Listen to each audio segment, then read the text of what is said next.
In this video, we're going to focus on the Purchase Slaughter Expenses spreadsheet. So within the Hub menu, we'll click on Purchase Slaughter Expenses, which will take us straight to the spreadsheet. We can see that we've currently got the trade on over the hooks. So when we've got it based on over the hooks, we can see that it actually grays out the sale yard purchase descriptions because we don't need to alter any of those cells. We can also see once again that any of the green cells that are not grayed out are ones that we can actually alter. So our carcass summary has already been decided within our carcass description.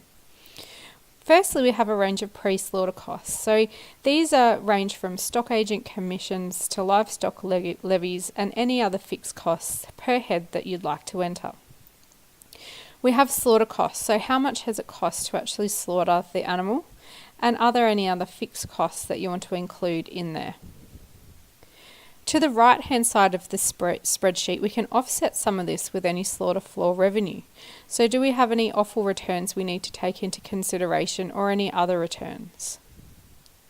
And we also have, as a new feature of the Land Value Calculator Mark II, the cost allocation pre-boning. This can be based simply on the drop weight.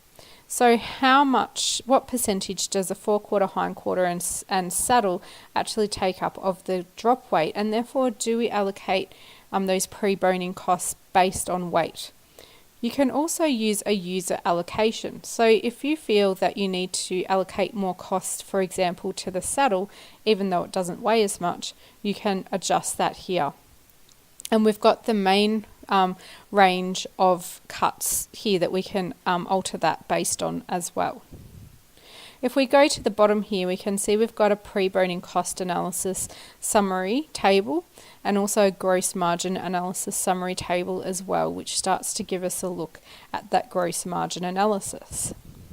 If I'm to go back to the carcass description tab and change this to sale yards or on farm, we can see that when we go back here, the sale yards purchase and on the hoof description have all not been grayed out anymore. However, over the hook purchase is still grayed out.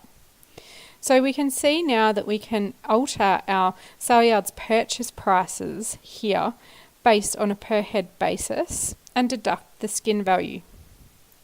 We can also put in things like curfew estimate, were they suckers, yes or no, the wool length, and were they fresh off shears. If we were to go back to the carcass descriptor and select butcher trade,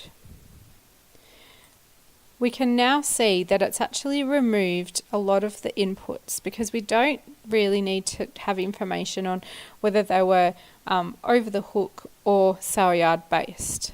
So it really cuts down on the amount of information that we have.